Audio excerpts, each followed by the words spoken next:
Good afternoon. This afternoon, I see the world gradually turning into a wilderness. I hear the approaching thunder which will destroy us. I feel the suffering of millions. And yet, if I look up to the heavens, I think that this cruelty too will pass, and that peace and tranquility will return. Those are the words of Anne Frank, a young Jewish girl killed by a radical ideology linked to Jew hatred. Sadly, there are too many Anne Franks in the world today, killed by radical ideologies linked to Jew hatred. We in Israel, the Jews of Europe, and Christians in Muslim lands live and die in a dangerous and uncertain world, and none of us are getting any help or support we need from the secular democracies. I truly believe that Anne Frank speaks for us as we approach the dramatic and historic crossroads in world events. Today, our Prime Minister pleads with an appeasing world to stop giving in to a nuclear Iran, and he gets insulted for it. Today, the world fails to adequately challenge the emergence of a rampant Islamic ideology, radicalism bent on a global caliphate. Today, the world is ready to force us in Israel, force on us an ill-defined Palestine that doesn't recognize the rights of Israel to exist as a Jewish state. We see the world indeed being turned into a wilderness. We hear the approaching thunder, which will destroy us if we don't act. Our enemies have said, as they did the enemies of Anne Frank, that they intend to destroy us, Iran, Islamic State, and the Palestinians. We live in a part of the world surrounded by countries whose norms disgust us. We see a cruel inhumanity in all three, Iran, Islamic State, and the Palestinians. Sadly, we also see the darkness of evil made darker by a gutless global leadership. As Jews, we feel the suffering of millions, and we look to the world's leadership and find them weak, fearful, appeasing. Israel must stand strong and have the courage to lighten a once enlightened world against the forces of evil that will surely eradicate us if left unchallenged and unchecked. The world is increasingly being led by a new breed of limp, secular progressives, fresh out of their campus dorms with strange ideas of let's just get along and do nothing. They are deniers of evil. They are apologists and appeasers who are mocked and scorned by those who want to destroy us and our way of life. They are scared of using the right words.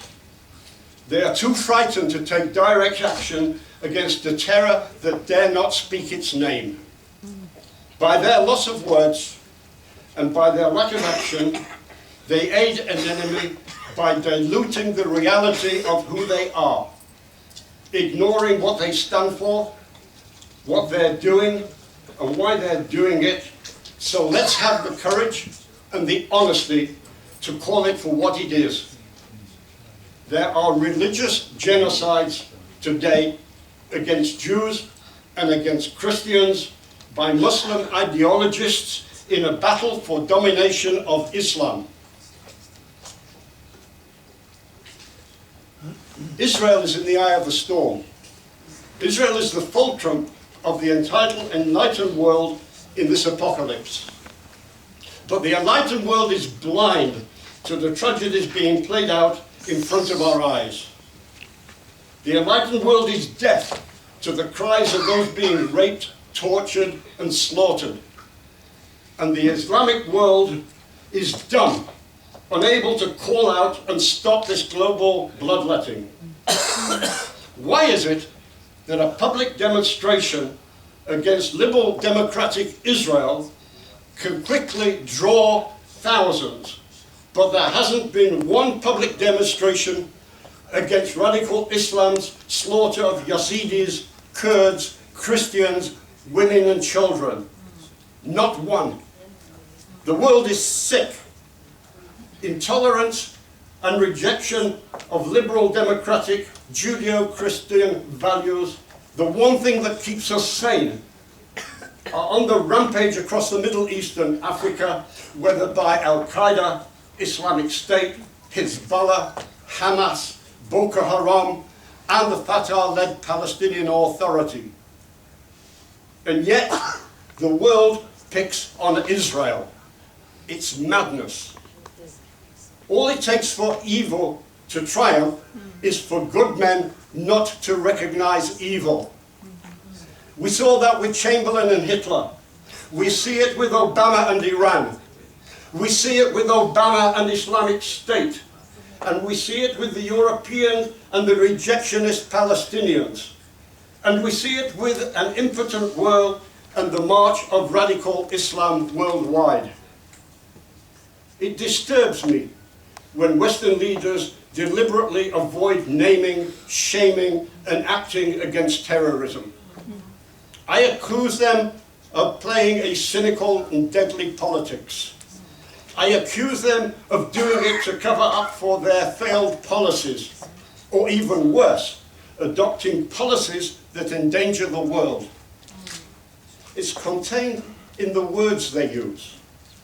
When the jihadists attacked Paris, President Obama said that the Jews killed in a kosher store were just a bunch of folks in a deli who were randomly shot. This was orchestrated further when the State Department said the victims did not share any common background or nationality. Obama called the 21 Coptic Christians beheaded by Islamic State in Libya citizens. So by taking the Jew out of the Jew and the Christian out of the Christian, he makes horrible acts of targeted terror into some anonymous random act of violence, and by doing that, he denies the uniqueness of the horror. In a sense, it's the modern form of pre-Holocaust denial. And while Israel sees the Islamic Republic of Iran's determined chase for a nuclear weapon as part of their declared aim to annihilate the Jewish state in the name of an Islamic messianic cause, the Obama administration is equally determined to give them some slack on the pretext of making this terror state into a new strategic partner in the region. What madness is this? Iran is a sponsor of Hamas, Hezbollah, Assad in Syria, and now the new proxy regime that has just taken over Yemen. It's the same Iran that blew up the Israeli embassy in Argentina before killing almost 100 Jews at the Jewish Center in Buenos Aires. It's the same Iran that blew up 242 US Marines and 58 French troops in the Beirut bombing of 1983. So what is it with this president? If the Iranian nuclear agreement is such a great deal, why isn't Obama sharing the information and the details with Israel? What is he hiding? What is he ashamed of? After all, it's Israel's neck on the block. Obama claims he has our back. To me, he feels that's where he's sticking the knife. But back to words, terrorism, and a world turned upside down. Palestinian terrorist Leila Khaled hijacked a TW plane on flight between Rome and Athens, A year later, she attempted to hijack another plane. And in this attempt, she was knocked unconscious as she tried to rush the cockpit holding hand grenades while the plane is in mid-flight. Last month, Layla Khaled was invited to South Africa by the Boycott, Divestment and Sanctions movement to help in their fundraising activities. You know when BDS is bankrupt, is when this organization has to recruit terrorists to raise money. But in South Africa, they didn't call her a terrorist, they called her a freedom fighter. Worse still, the South African government received this convicted Palestinian terrorist as an honored guest at their parliament. It's the same parliament that calls Israel an apartheid state. Khaled is a senior leader of the Popular Front for the Liberation of Palestine. This is the terror group responsible for the cruel murders of many Israelis. This is a terror group under the auspices of the Palestinian Authority. Included in the terror victims were the Fogel family. In the middle of the night, their terrorists entered the Fogel home, knifed the parents, stabbed the two children aged 11 and 4, and beheaded the 3-month-old baby in their beds.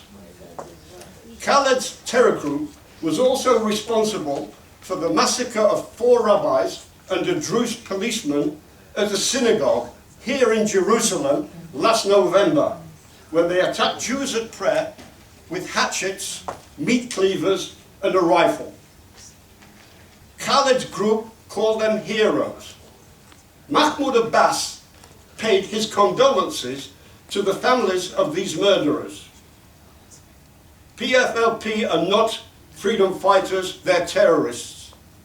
Hezbollah are not freedom fighters, they're terrorists.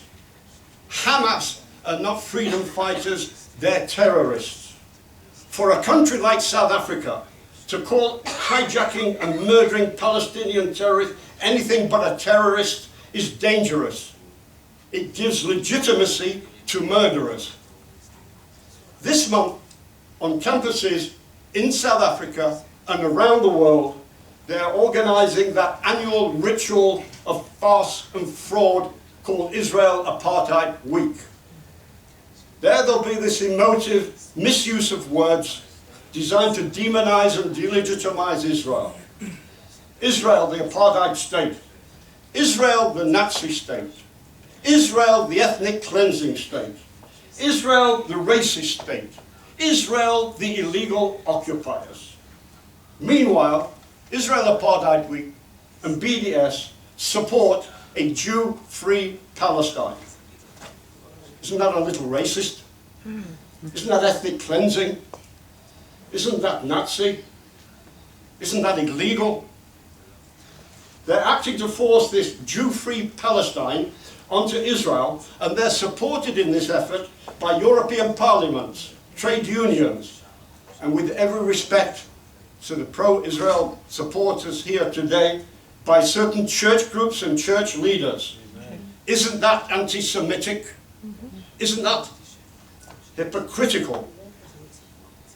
In South Africa, Israel Apartheid Week is endorsed by Archbishop Desmond Tutu and the South African Council of Churches. And I repeat again what I told them when I was in South Africa 2 years ago. But face what's been happening here, across Africa and the Middle East, to Christians, my words today have even more relevance. So this is addressed to you, Archbishop, and to the church leaders and all the campaigners that strike at Israel. Show me a country. Show me one country north of Johannesburg, across the whole of Africa, across the whole of the Middle East, from Algeria to Afghanistan, from Iraq to Iran, from Syria to the Sudan. One country that's been called the Rainbow Nation, and that country can only be Israel. Israel is the only country in the Middle East and much of Africa in which the Christian population is growing, as we heard earlier on this morning.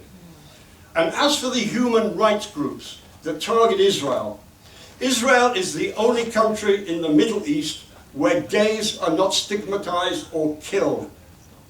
Gays for Gaza, give me a break. If you're a gay in Gaza, you stay in the closet for fear of your life, or you run away to Tel Aviv. As the chief rabbi of South Africa said, the world has lost its moral clarity and has lost the principal distinctions between good and evil, which is the bedrock of human civilization. Nowhere is that more highlighted than in the distorted image being hurled at Israel. Words matter. Words define between good and evil. And Israel is being demonized and delegitimized by the misuse of words. Deliberately or inadvertently, it doesn't matter. The misinterpretation of words drove Jews from society in Nazi Europe unto their death. It began with insults. It led to commercial academic boycotts. It led to Jews trying to flee Europe. It led to personal violence and occasional murders. And then it led to something much worse. Does any of this sound familiar to you today? It begins with words. People ignored the words of Hitler in his speeches and in his Mein Kampf. Words that led to the death of Anne Frank. People are ignoring the words of Palestinian Hamas in their infamous charter. Words like, "Oh Muslim, there's a Jew hiding behind me, come out and kill him." "Oh Muslim, there is a Jew hiding behind me, come out and kill him." No, I'm not an Islamophobe, and neither is this Jewish paranoia. After thousands of years of Jewish persecution, we dare not wait until they spill our blood before we are allowed to point to the perpetrators and call them anti-Semites. Our instincts are sharper now. We know now, as Jews, that if somebody says they intend to kill us, we believe them. And that, President Obama, applies to the messianic terrorist mullahs of Tehran. I recently visited Berlin, and I went to a place called Bebelplatz. This is the place where, under the orders and in the presence of Joseph Goebbels, the Germans ransacked the National Library, burning 2,000 books. Books written by Jews. Books about Jews. Burnt in that Bebelplatz square. It was the start of Kristallnacht. In that square today, there's a bronze plaque on the ground. It has a quotation by a German philosopher, Heinrich Heine, from 1823. That was 110 years before Kristallnacht, 190 years ago. And the plaque says, where they burn books, they eventually burn people. Wow. Where they burn books, they eventually burn people. Ladies and gentlemen, it's happening again. And the only reason they're not burning Jews is because the Jews had an earlier misfortune of being beaten on and driven out of these Arab lands, Muslim lands. They found refuge here in Israel, the Jewish state, which is being denied to the Jews today. So instead, they're burning and beheading Christians instead, and also Muslims in their battle for Islamic domination. If the world fails to find its moral compass, as it failed to do in Munich with Chamberlain and Hitler, we Jews will once again face an evil determined to kill us, to burn us, and to destroy us. We Jews face a world that's eager to demonize and delegitimize us, just as they did in Nazi Europe, just as they did in the Spanish Inquisition, and just as they did at the dawn of Islam. Even the most altruistic souls turning on Israel today. They include the thousands of human rights and social justice NGOs. A recent trial in New York convicted the Palestinian Authority on multiple terrorism charges brought by American victims of Palestinian terror. This raises a couple of pertinent points. One is that Israeli terror victims have yet to have their day in court. The fact that they have yet to face the Palestinian and Hezbollah killers is a blot on our society. And I speak as one of the co-founders of the Netanya Terror Victims Organization. Decades have passed, and Israeli terror victims' right to justice have been ignored. This is wrong.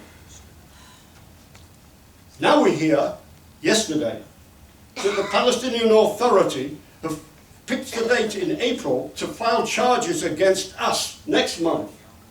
The world really has gone mad.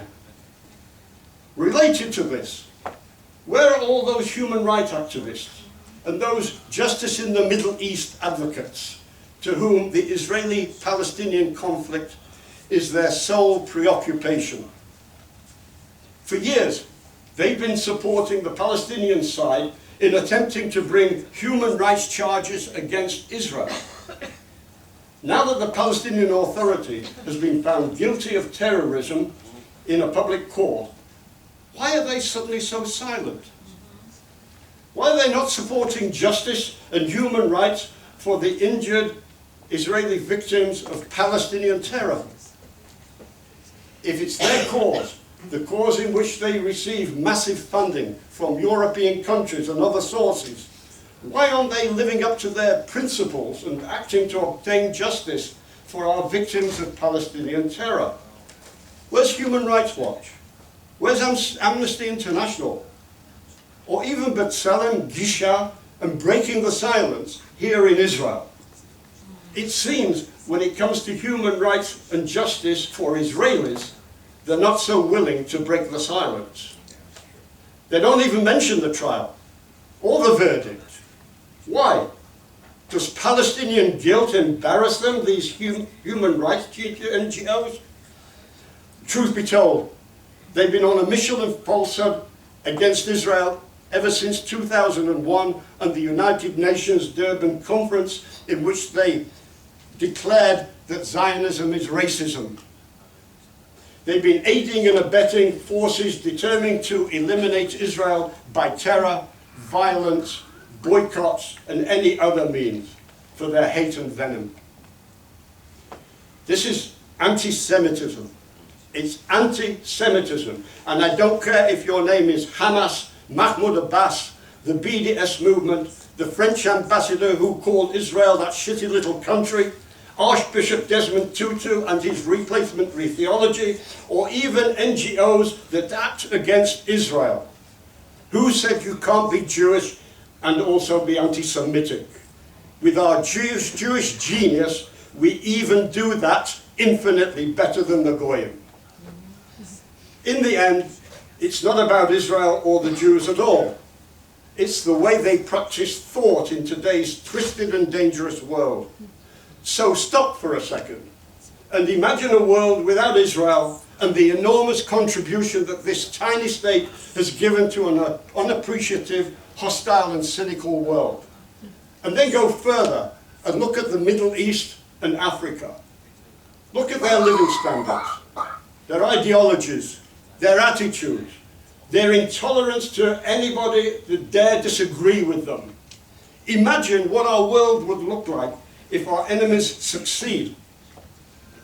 Who would rather live in Iran, Iraq, Libya, Syria, Saudi Arabia, Afghanistan, or even a Palestinian Hamastan? Who needs Israel? The world does. Thank you.